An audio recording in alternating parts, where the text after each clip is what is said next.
بسم الله الرحمن الرحيم الحمد لله رب العالمين والصلاة والسلام على سيد المرسلين وعلى آله وأصحابه الطاهرين ما دام ما في السماوات والأرضين رب اشرح لي صدري ويسر لي أمري واحلل عقدة من لساني يفقهوا قولي. السلام عليكم ورحمة الله وبركاته.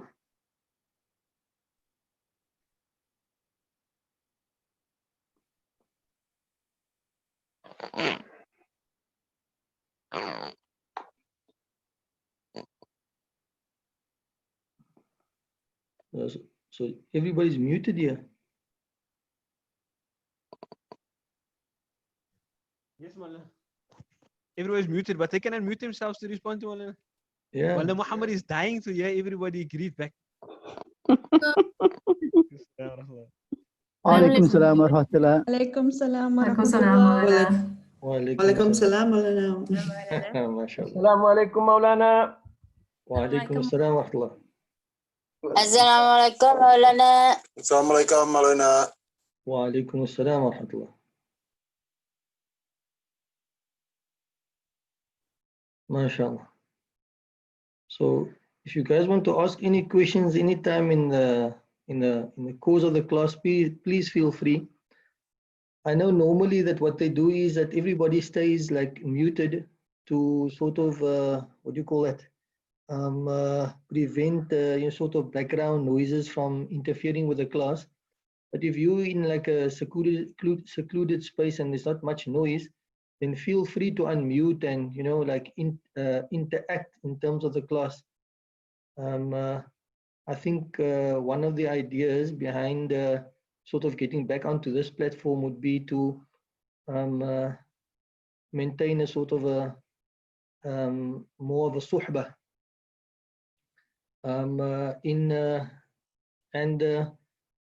obviously because of the lockdown and the physical distancing that necessarily has to be maintained, so we've gone online and we're not meeting one another.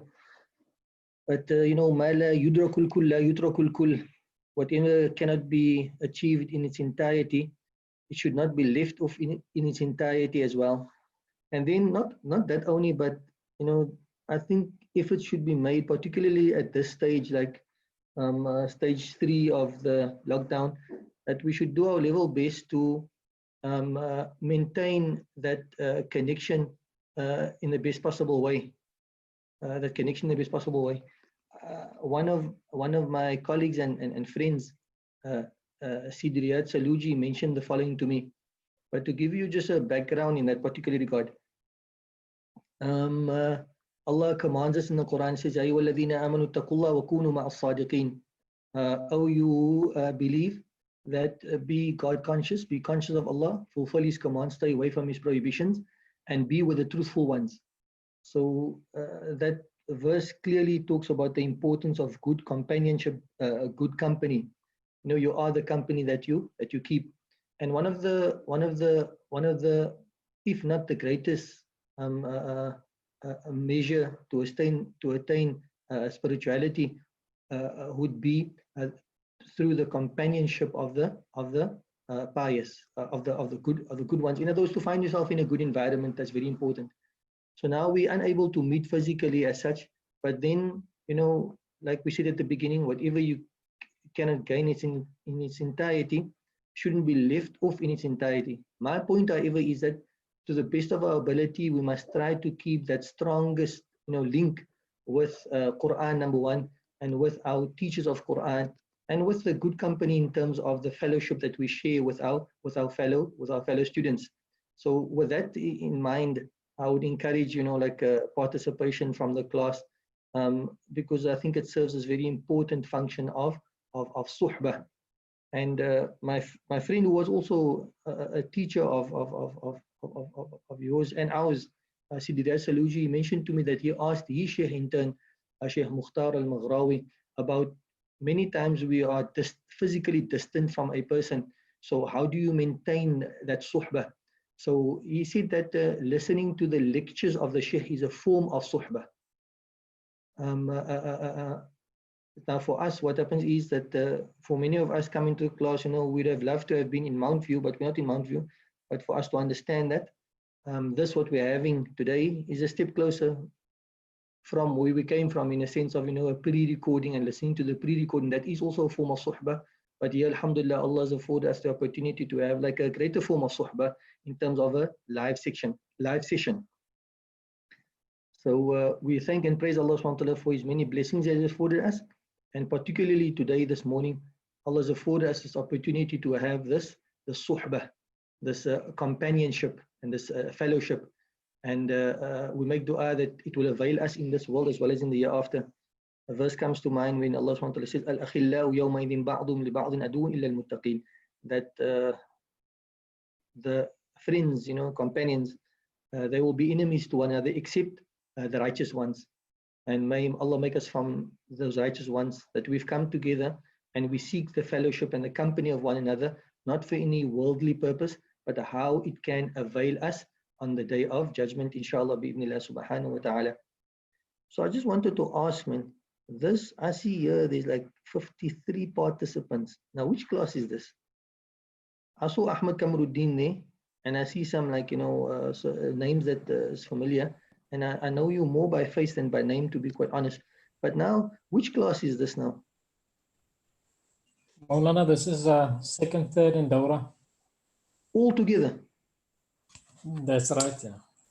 Subhanallah. So now, Ahmad, so your class is which class? Dawra, Maulana.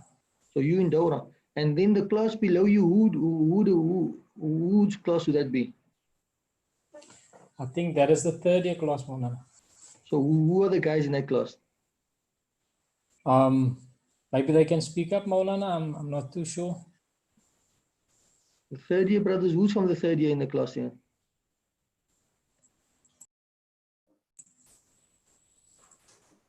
I think we can just all raise our hands, Maulana. Okay, but now, yeah, but you see, now this is Jawaya now. How do I know Jawaya? So, but what I'm going to have to probably. What surah were you doing with me in class? I would know then. Gee, I forgot, Maulana. Oh, goodness gracious, lockdown has been good for you.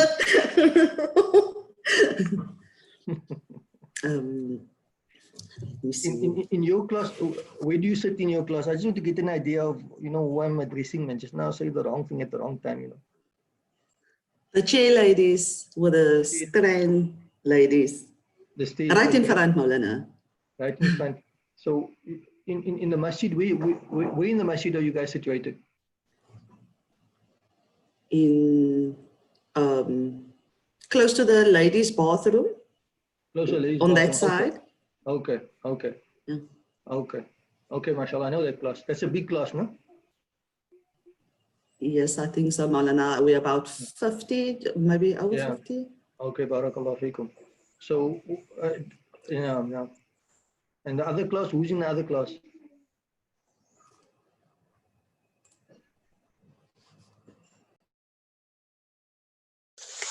The second year class, Maulana. Second year class. Where's that class? What are you guys doing with me? Or what did you do before? The second year, we also do the same that Maulana is going to do now, the tafsir of the surahs. But what was the last surah we did And together? we are in one of the small classes off the main entrance, the main masjid. Naam, barakallah fikum. But which surah did you do with me, the last surah? Oh, I don't know. Second year, second, was that Maulana? Can't remember now. Maulana? Basically the entire madrasa here. Fadal, Bismillah. We, the third year, did Surah Yasin. No. No. The third year Okay. did Surah Yasin. I know the third year, yeah. Yes, ma'am. No. It's a small class at the end there by the entrance. And then it's Ahmad's class, and then there's the other big class at the other side. So the whole madrasa is here, in other words. Except for first year, Maulana. Except for first year. Khair, inshallah. Bismillah, let us begin then, inshallah. I'm going to minimize this so that what's the name screen at least displays here by me. Bismillah. Khair inshallah. Bismillah. Alhamdulillah. Wa salatu wa salamu ala Rasulillah sallallahu alayhi wa sallam. Alhamdulillah, we've been apportioned Surah Al-Saf. I think the nice part about Surah Al-Saf is that it's 1, 2.5 sides. So 13 plus 13 would be 26.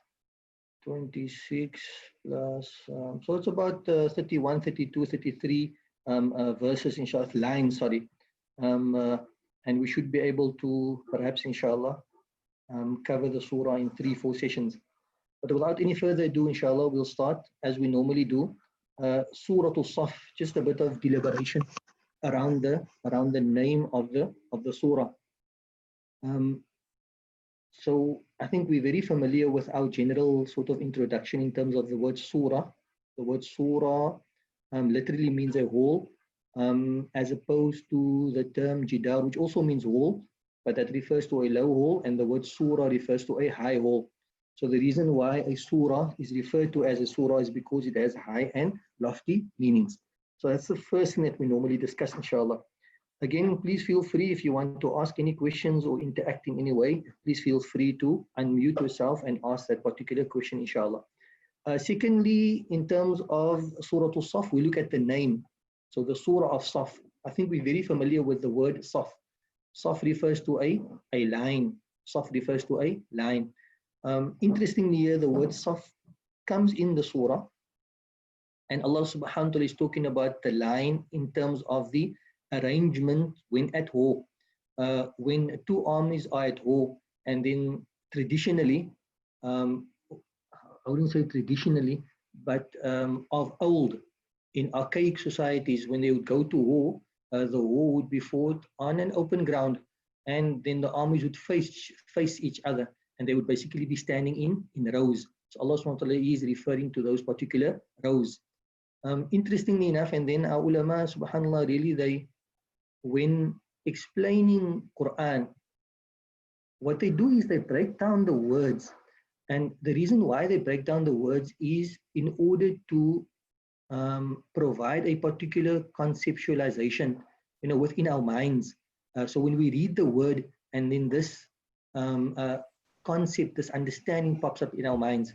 So from the very outset, when you look at the word Surah Al-Saf, what pops up in your mind basically is an orderly line, so to say. So our scholars actually give a definition of the word Saf, and they say basically is adadul ashya.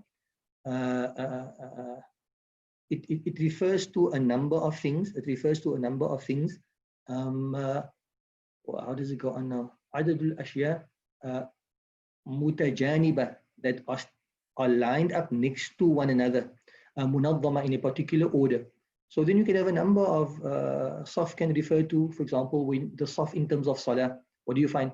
A number of entities, here, human beings, you and I. What's happening? Standing next to one another, like arranged next to one another, not necessarily standing, and then there's a particular order to it. So that's called a line. So you can have a line of people, you can have a line of prayers, you can have a line of a line of bricks, you can have a line of walls. So any group put together in a structured way in Arabic is referred to as a saf. But because of the context that we are talking about here, the saf here would refer to a saf at times of jihad, as we will come to know bi'idhnillah subhanahu wa ta'ala. Okay. So that's a bit about just Surah Al-Saf. But this surah, it is most famously known as Surah Al-Saf, because of this primary idea which will be discussed in a bit, inshallah. But then the surah also has two other names. One of the other names, and this is, it's not an authentic name, but it's been recorded nevertheless. It is referred to as Surah Isa, because Allah subhanahu wa ta'ala, He mentions Nabi Isa alayhi salam in the surah. And we know many chapters gets its namesake from a word or a story which is mentioned within that particular surah. We have that. Then, I'm just going to turn off this WhatsApp here.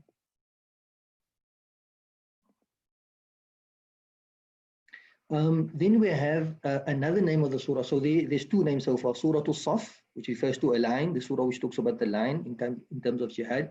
And then we have Surah to Isa, because Isa alayhi salam, his name is mentioned in the surah. And then it has another name. And this name is, as opposed to the second one we mentioned, this one is authentic. And it talks about Surah Al-Hawariyin. And so the Hawariyin refers to close companions. Allah SWT talks about the Hawariyun. And as we can correction, the word Hawariyun is mentioned twice in this particular chapter. And therefore certain Mufassirun refer to the surah as Surah Al-Hawariyun. Okay. So that's the second thing that we normally discuss. So firstly, the reason why a surah is called a surah. Number two is the name of the surah, and we see that there are three names. Surah Saf, the most famous one, and then also Surah Isa, which is not authentic, and is also referred to as Surah Hawariyin. So you can use the first one and you can use the last one. And then the other issue about this particular surah would be, is it Madani or is it Makki? This is important to understand because understanding from the very outset, the context of the surah is very important.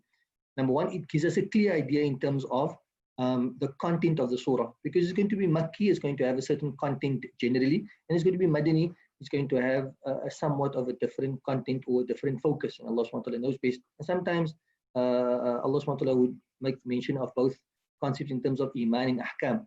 But generally, your Makki surah, those surahs which were revealed before the immigration of the Prophet ﷺ to Medina, the content would be basically Imani, issues relating to Iman. And then the verses revealed after the Hijrah would contain issues relating to Iman, but a lot would also relate to Ahkam. So this particular surah which we're going to read now is clearly a Madani surah. There are certain Ahkam. And one of the salient Ahkam which are going to be mentioned, and this is I think also important to understand, that whilst the Prophet ﷺ was in Mecca, jihad, jihad, let's define jihad as fighting in the path of Allah subhanahu wa ta'ala, warfare in other words, wasn't legislated while the Prophet ﷺ was in Makkah. It was only legislated whilst they were in Medina. And the sababul nuzul, the cause of revelation in this particular instance would be that the companions, they gathered, according to Ibn Abbas, this narration is reported on the authority of Ibn Abbas, the companions, they gathered together and they discussed what is the most beloved action to Allah subhanahu wa ta'ala. And then it was mentioned to them that the most beloved action to Allah subhanahu wa ta'ala are two. The one is al-iman billah, to believe in Allah subhanahu wa ta'ala, and then to make jihad in the path of Allah subhanahu wa ta'ala. Then, so now they were interested in terms of what is the most beloved actions to Allah subhanahu wa ta'ala in order for us to follow through on that. Then Allah subhanahu wa ta'ala legislated jihad, and then we found that there was a reservation from some of the companions to actually fight in the path of Allah subhanahu wa ta'ala. So now we have an issue. And Allah subhanahu wa ta'ala addresses the issue. Why? Because you're saying one thing, and then but you're not putting your money where your mouth is from a certain perspective. So Allah subhanahu wa ta'ala reveals Surah As-Saf. So Surah As-Saf is very much an admonishment to the companions at the time, and by extension to us. And what is that? That we shouldn't be saying that which we don't do. We can't talk the talk and we don't walk the walk. And I think it's a very important principle, and that's basically, if we wanted to just sum up today's lesson, that's the lesson that we take away today. That we can't talk the talk but not walk the walk, and that is that's hypocritical. And we shouldn't fall into that particular category, bi'idhnillah subhanahu wa ta'ala, but rather we should put our money where our mouths are, bi'idhnillah subhanahu wa ta'ala. That's basically what we're going to be discussing today, bi'idhnillah subhanahu wa ta'ala. Now, so let's, without further ado, I think inshallah we can start reading the surah. So Allah subhanahu wa ta'ala, I think I'm on verse number 7 already. We'll go back to verse number 1. So what does Allah subhanahu wa ta'ala start off this particular surah with? Allah subhanahu wa ta'ala starts it off in this particular way. Are there any questions, inshallah? Or is everybody fine with that introductory explanation to Surah As-Saf? Maulana, is the daraja in a saf the same of every member or everything that participates in the saf? Oh, mashallah, tabarakallah. That's a very, very nice question. In light of the narration of the Prophet sallallahu alaihi wasallam, and he says that in relation to salah, and salah is a saf. So, whatever applies to that type of saf would apply to any other type of saf, even to a greater degree when it comes to jihad. But let's just look at in a masjid. So you have the first saf, and then you have the middle saf, and then you have the last saf. So the Prophet ﷺ said in a narration that if you knew the virtue of what was in the first saf, and then you would basically be drawing lots in order to get a place to stand in the first saf. So definitely, the first saf, not only the first saf, but to be on the right in the first saf, definitely has a greater merit than being in the second saf and being in the third saf and so forth. So absolutely, to answer your question, in terms of sufuf, there's a distinction in terms of what saf you are in. And if you take that particular idea, and it only applies to salah when you stand in front of Allah, what about when you in jihad fi sabilillah, when you're in the path of Allah subhanahu wa ta'ala? The reward for those standing in the first saf would be much greater than the reward for those who stand in the last saf. And this is what Allah subhanahu wa ta'ala sort of refers to in terms of فَلِذَلِكَ فَلْيَتَنَافَسِ الْمُتَنَافِسُونَ. We know when we compete with one another, we shouldn't be competing for things which don't really have a value in the eyes of Allah subhanahu wa ta'ala. I think sometimes when it comes to saf, we competing, can I have a reserve parking outside of the masjid? We compete, can I have a nice car? Can I have a nice house and address and so forth? Whilst those things are things that we can aspire to from a certain perspective, but what we should rather be aspiring to is basically things like being in the first saf, whether it comes to jihad, whether it comes to salah, whether it comes to doing good, we should always be finding ourselves, inshallah, in the first saf.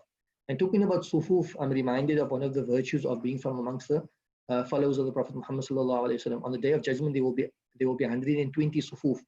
Of the 120 sufuf, 80 sufuf will belong to the followers of the Prophet Muhammad sallallahu alaihi wasallam. We ask Allah that we be on the forefront of those particular sufuf. If I look at our time now, I think we have about 15 minutes left, inshallah. So we'll go directly into the surah. Allah subhanahu wa ta'ala starts off by saying, سَبَّحَ لِلَّهِ مَا فِي السَّمَاوَاتِ وَمَا فِي الْأَرْضِ وَهُوَ الْعَزِيزُ الْحَكِيمُ وَهُوَ الْعَزِيزُ الْحَكِيمُ. So, in terms of what I've mentioned now, this is what Mufassirun mentioned in terms of the context of the verse. We know that Allah subhanahu wa ta'ala wants to talk about standing firm when it comes to jihad. So why is it then that Allah subhanahu wa ta'ala starts off the surah in this particular manner by saying, سَبَّحَ لِلَّهِ? So the word سَبَّحَ يُسَبِّحُ تَسْبِيحٌ.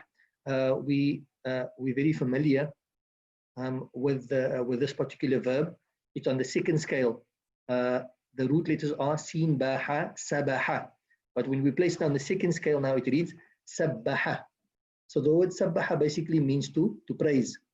And I'm sure there's a number of times when you come across the word, sabbaha, which basically, what does it mean? Sabbaha, what does it mean? Sabbaha means to praise. Sabaha literally means to be distant. Or sabaha means to swim. The corollary of swimming is that you distance yourself. So the corollary meaning of sabaha is intended over here, and that is to distance yourself. So what are we saying? Sabbaha lillahi. Distances Allah. What distances Allah? Whatever is in the heavens and the earth. In other words, they distance Allah from that which the wrongdoers attribute to Allah subhanahu wa ta'ala. So for example, the polytheists, they attribute a partner to Allah subhanahu wa ta'ala. But then the response to that would be Sabbaha lillahi ma fi samawati wa ma. Whatever is in the heavens and the earth, they distance Allah from that which others wrongly attribute to them. So here we can understand, in salah, when you bow and you say Subhana Rabbiyal Azim wa bihamdi, glory be to Allah. What are you saying? Actually, you're saying that far removed is Allah from that which they wrongly attribute to Him. So Sabbaha, and that's the meaning of glorification. That's the meaning of praise. But I think with this particular definition, we say praise. Do you actually understand what you're saying? When you say glorify, do you actually understand what you're saying? So our scholars give us a very nice definition. When you say sabbaha, you're saying Allah is far removed. In other words, Allah is above. Allah is glorified from what? From that which they wrongly attribute to Him. In this verse, Allah subhanahu wa ta'ala is telling us sabbaha. So sabbaha is the fa'il. So now you're saying, where is the fa'il? So in terms of your Arabic background that, what do they call that thing now again? Ali. It's either on the verb, it is to the left of the verb, and then it is inside. inside of the, oh, I was thinking why now, man, you know, like a why, what does a why stand for? But it's Ali with an I inside of the verb. Jazakallah khair, Allah reward you. So on the verb, to the left of the verb, inside of the verb. So now where's the fa'il now? Sabbaha, praises. Lillahi, lam is a harf jar, and Allah is lafzul jalala. So praises for Allah. We still don't have the fa'il. Then the next word reads ma. The word ma here is ma al-mawsula, that which. So the word ma, again from the Arabic language, is a general word. In other words, everything, whatever. So the translation now reads sabbaha lillahi ma. So if you wanted to, you can start translating from the back, ma, then lillah, and then sabbaha. So now the verse reads ma, whatever, lillahi, for Allah, praises. So ma fi samawati wa ma fi al-ard, whatever is in fi as-samawati. The word samawat is the plural of the word sama. The word sama means heavens. Samawat is the plural. And here again, you would notice that in most instances, rather in every instance in the Quran, except for one instance, what do you find? You find that the word samawat, the heavens are always referred to as the plural, and the earth is always referred to as one. And therefore, the majority of scholars, wallahu alam, or some of the scholars go of the opinion that there are 7 heavens and there's only one earth, right? But that's not the point over here. The point over here would be that ma, whatever. So understanding the word ma in that particular meaning, whatever. That was everything. Fi samawati, contained in the heavens, in the 7 heavens. Wa, and ma, whatever fil ard is in the earth.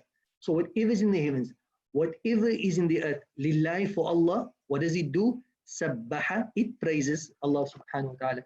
And we know from Al-Quran, yufasiru ba'du ba'dan. We look at certain verses, and we look at other verses. So certain verses explain other verses. So you might ask yourself the question, so everything praises Allah. How do they praise Allah? Allah says, وَإِن مِّن شَيْءٍ إِلَّا يُسَبِّحُ بِحَمْدِ وَلَكِنْ لَا تَفْقَهُونَ تَسْبِيحَهُمْ. Everything, every entity, it praises Allah subhanahu wa ta'ala. It's just that you cannot comprehend, you cannot understand the form of praising Allah subhanahu wa ta'ala. Okay? So everything praises Allah subhanahu wa ta'ala. The golden question here, and I'm going to ask you this question, inshallah, just to promote a sort of interaction. Allah wants to tell the believers that jihad has been legislated. So you were talking about doing the jihad, but now you're not doing the jihad. Allah subhanahu wa ta'ala primarily wants to give us that message. But as a preamble to that, Allah subhanahu wa ta'ala says, everything in the heavens and the earth praises Him. What's the connection?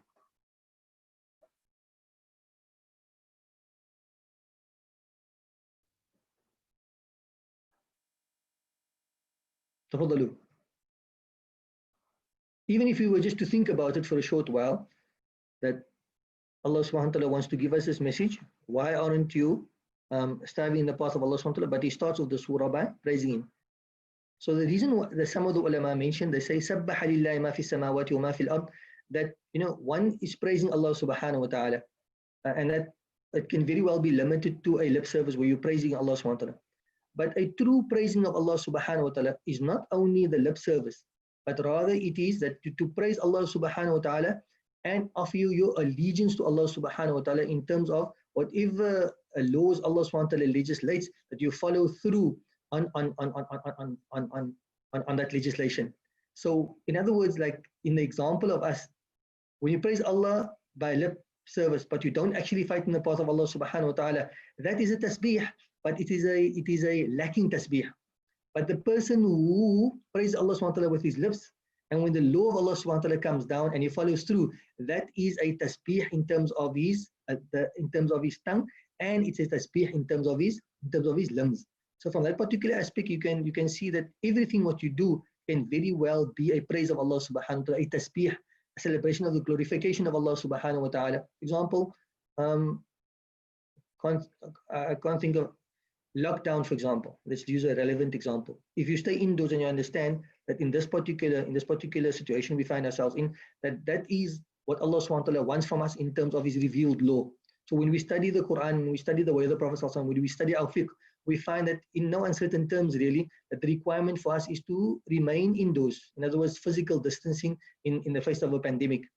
So when one does that, understanding that it is a law of Allah subhanahu wa ta'ala that we are fulfilling, then that is a tasbih of Allah subhanahu wa ta'ala. It is a tasbih of Allah subhanahu wa ta'ala.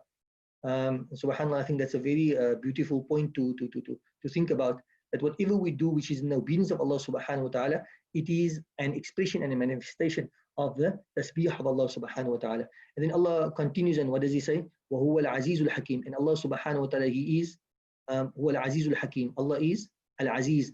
The word Aziz comes from the word Izzah, and the word Izzah means, omnipotence. It refers to the power of Allah subhanahu wa ta'ala.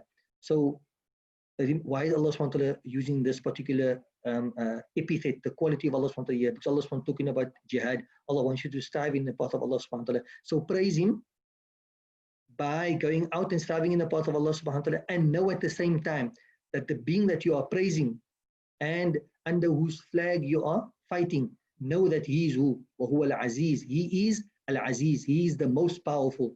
Al-Hakim. He is the most wise. So it's unique because you go out to fight, and so you're asking yourself, and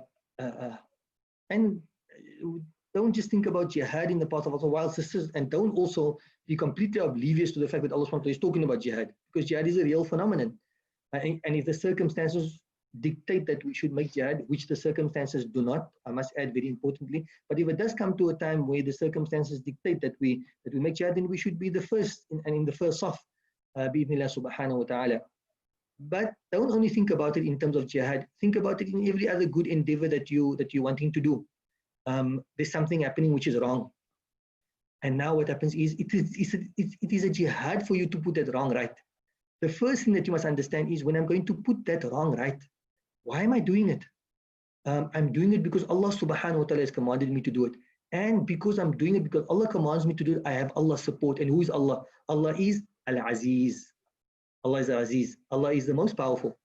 Where is it, Ahmed? Maulana? Look, there's nobody to talk to, man. I must not talk to you.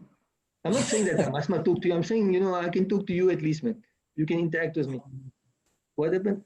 I wanted to say something. So, yesterday I went for some issue, and I thought to myself, no, man, I'm going to dodge this issue. I said to myself, my mom wanted me to go, of all people. So now I'm a bit of a fix, man. I can't say, no, Umi, I'm not going to go with Umi.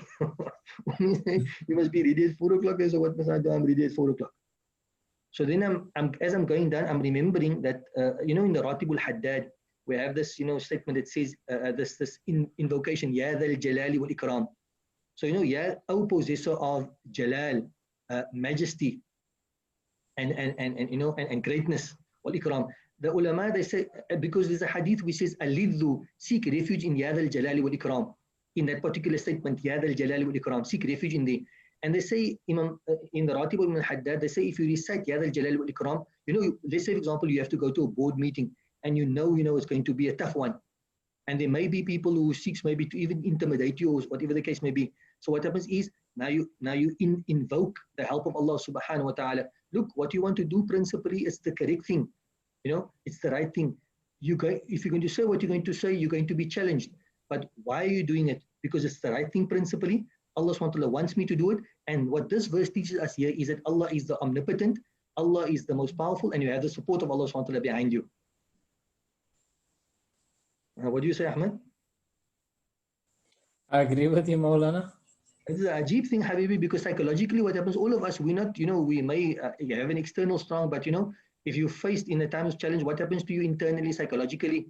It's like a battle that you fight. You have to, what do you say? You have to like almost sometimes work yourself up and, give yourself that courage to do those things. But when you're doing the right thing, you don't have to and this is sometimes a challenge in terms of life coaching and so forth. They tell you, you have the inner strength. Yes, you do have the inner strength, but that inner strength, it must have a source. And who's the source of that inner strength? It is Allah. So with, that God-given inner strength which you have, coupled with realizing that strength comes from Allah subhanahu wa ta'ala, then if you have Allah on your side, then if Allah's with you, who can be against you? You follow this idea? So, Maulana, Fadal there's a Habib. saying, they say you can never go wrong doing the right thing. No, there's a saying to say that, you know. Oh, Allahu Akbar. So yeah, what happened to people may say it, but where do you get that power from? So you and I as Muslims, we have an open source in terms of the power. And what is that open source that gives us the courage when we know we want to do the right thing, but we need that courage? Where do we get it from? Realizing that Allah is behind us and Allah's quality is Al-Aziz. And then what happens is the second thing, which Al-Hakim. So, Allah wants you to do the right thing, but now you say, why must I do it? Because the right thing by Allah has a hikmah, it has a wisdom in it. So there's two things which you must realize. The one is the power behind you, and not only are you doing something because you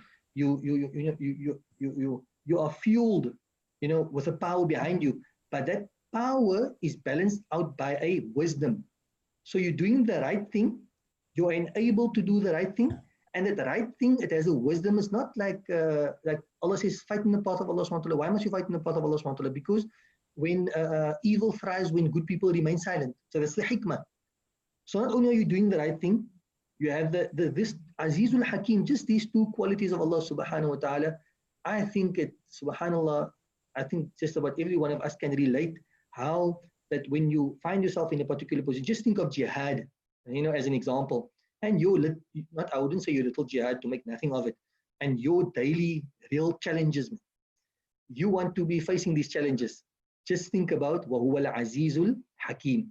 Do the right thing to please Allah subhanahu wa ta'ala. And when you do that, what have you bought into? You've bought into the izzah of Allah, the power of Allah, and you've bought into the wisdom of Allah subhanahu wa ta'ala. May Allah grant us the understanding.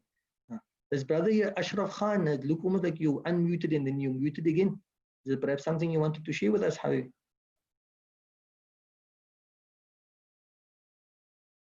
Or maybe they just said the time is up. Ahmad, is normally your job, Habib. They're stealing your job. Maulana, can I just ask a question? Maulana, the Sabbaha fell is in Bab 2 Mahdi form, yet the translation says glorifies. Could you just comment on that? So glorify would be a correct translation, Sayyidi. 100%. It's just that glorify doesn't give you the meaning which is conveyed by sabbaha. So when we talk about sabbaha, we're basically meaning that Allah subhanahu wa ta'ala is distant. So in other words, he's glorified from that which they attribute to him. So glorified is a fairly apt translation and on point. But just when you break down the word sabbaha from the lexical point of view, or the not lexical, basically more the etymology, from where the word comes from. Sabaha means to be distant. So when you're saying that they glorify Allah, what does it mean? They distancing Allah subhanahu wa ta'ala from those things which are wrongly attributed to him and which are negative qualities, and Allah subhanahu wa ta'ala knows best. I see there's they jabbed me now. I was muted and unmuted. So my time is up, inshallah. It was nice meeting all the brothers and sisters today, alhamdulillah. And it's heartwarming to see, mashallah, the class is nice and full. And we pray that with these, the little bit that we see today, that inshallah it will benefit you and avail you, inshallah. And this is what the Quran must mean for us. Somebody told me yesterday, a Mizan student I met him, but he's a Mizan part-time. You get part-time and then you get part-time. Ahmed, you must know the classification here. You get part-time, part-time, and part-time, and then part. So I met one of the part-time students at Mizan. And then sometimes students will. So what happened was, but this guy said something so beautifully to me. He said that you mentioned to some of the ulama, one of them was Man Abdullah. So he said to them, you guys always say that Quran, your solution for everything lies in Quran. So what happened was, he's saying, if only all of us realized, the reality of those words. So look, today in this one verse that we did, subhanAllah, many of us, we have all of our individual challenges, and life is a challenge like that. But as a challenge by its very self, it's beautiful, it's good and everything, but it's challenging at the same time. But then when we are faced with a challenge, what do? We look to Quran. And subhanAllah, look at what Quran has given us today. وَهُوَ الْعَزِيزُ الْحَكِيمُ. When we have Allah behind us, we have the power behind us, and we have the wisdom behind us. May Allah grant us that. Khair, inshallah, Mawli Zakaria. I'm going to go now, inshallah. Straight, my story is 8. My time is up, actually, long time ago. But maybe just listen to some closing comments from the class. I don't know who his other brothers. That Dr. Saab is not here. Dr. Saab, my good friend, I think Dr. Usman, Dr. Bray Saab is here. That other Dr. Saab, what's his name? Dr. Imtiaz, my good friend. I see Dr. Danse is there. I see him there. But the other Dr. Saab is not here. I don't know, Maulana, I don't think so. Okay, barakallah. Okay, Maulana, all we can say is thank you very much. That was very illuminating. Jazakallah bil khair and fil aman Allah. Allah bless you, Dr. Saab. Jazakallah khair. Assalamu alaikum wa rahmatullah. Just stick around till Maulana Khalil comes, Maulana. You should be here soon, inshallah. Okay. I was, what happened with the screen, Maulana Zakaria? I was thinking last night, that, the screen, I'm not too worried about it because you get a lot of guys,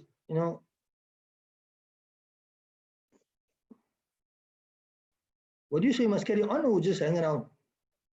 Carry on, Maulana.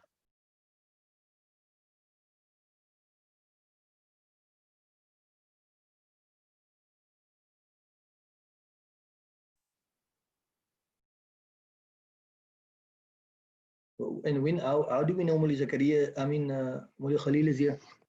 It's just basically pop up on the screen, isn't it? Yeah, I'm sure he'll say easy. So he's basically moving from one class there, one online class to another online class, isn't it? Yeah, but what he's gonna do is he's gonna give the nasiha to both classes, so he'll stay on both when he actually comes in. Oh, And then I'll take over from him over there later. I see. So maybe Maulana can carry on. I'll let you know when Maulana Khalil has joined us. And inshallah, but there's a few important things I must first say also. What about that Kusista guy who used to come on a Sunday and hand us out the Kusistas? Everything has gone online. I would have thought that, with the Mizan students being ahead of things and everything, that we would have the Kusista delivered to us at our door during class without breaking any of the protocol. Ahmed, what happened to that fellow? The consistency is the important thing, Habibi. And now the guy conveniently would say, no, it's a lockdown and so forth. But that is just an excuse. Yeah. That gentleman is here, Habibi. The Kusista gentleman. I think his name was Khalid, that used to hand out I think so. That used to hand out the Kusistas. MashaAllah. Jameel. Assalamu alaikum, Maulana. Can I just ask a quick question, min fadlik? Bismillah. Sabbaha is a past tense verb, but we translate it as a present tense, exalts Allah. We don't say exalted Allah. Is it because glorifying Allah is something that we continuously do? Is that why we are translating as present tense or future tense and not past tense, min fadlik? Barakallah feek. I think that's a beautiful... Okay.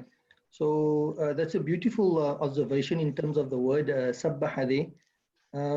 It's normally, so in other words, sabbaha, you would be justified to ask a question. Why is Allah subhanahu wa ta'ala using the past tense verb? What would, on the apparent of things, a present tense verb would make more sense, because a present tense verb, it indicates to continuity. So in many places in the Quran, Allah subhanahu wa ta'ala uses the present tense verb, and certain surahs start off like that, يُسَبِّحُ لِلَّهِ مَا فِي السَّمَاوَاتِ وَمَا فِي الْأَرْضِ, as opposed to sabbaha. So in those particular contexts, then the meaning which Allah subhanahu wa ta'ala wishes to establish would be the continuity, that all things all of the time are perpetually engaged in the glorification of Allah subhanahu wa ta'ala. But even in this particular case, I haven't read it up in terms of this particular surah when looking through the tafsir and so forth. But what comes to mind is that when Allah subhanahu wa ta'ala moves away from when he's supposed to be using a present tense verb, but he uses a past tense verb instead, then what does it indicate to? It indicates to the following. When something happens in the past and then it's done, there's no way you can change it. So in other words, it is something which is established. To use an extraneous example, when Allah talks about the day of judgment, which is still to come, Allah subhanahu wa ta'ala refers to the coming of the day of judgment in future tense. Allah refers to it by using a past tense verb. Not that it had happened already, but the certainty of it coming to pass is such that as if it already happened. So now what happened is when you look at the praising of Allah subhanahu wa ta'ala, yes, in light of all of the other verses where the present tense is being used, Allah subhanahu wa ta'ala is continuously glorified by the entire existence, whatever is in the heavens and the earth. So when Allah subhanahu wa ta'ala moves away from the present tense verb and uses the past tense verb, Allah subhanahu wa ta'ala doesn't want to highlight the continuity of the glorification, but Allah subhanahu wa ta'ala wants to rather establish the glorification of Allah subhanahu wa ta'ala as an established fact. That they are praising Allah, but Allah uses the past tense in order to establish the fact, and Allah subhanahu wa ta'ala knows best. I see that we have Mullah Khalil with us now, inshallah. So, sorry to interrupt you, Mullah. No. Our listeners finished, inshallah. It's as if I'm walking to class now. Ahlan wa sahlan, marhaba, barakallahu feekum. There's no sisters about this today, Mullah, but otherwise everything is the same. I think Brother Khalid was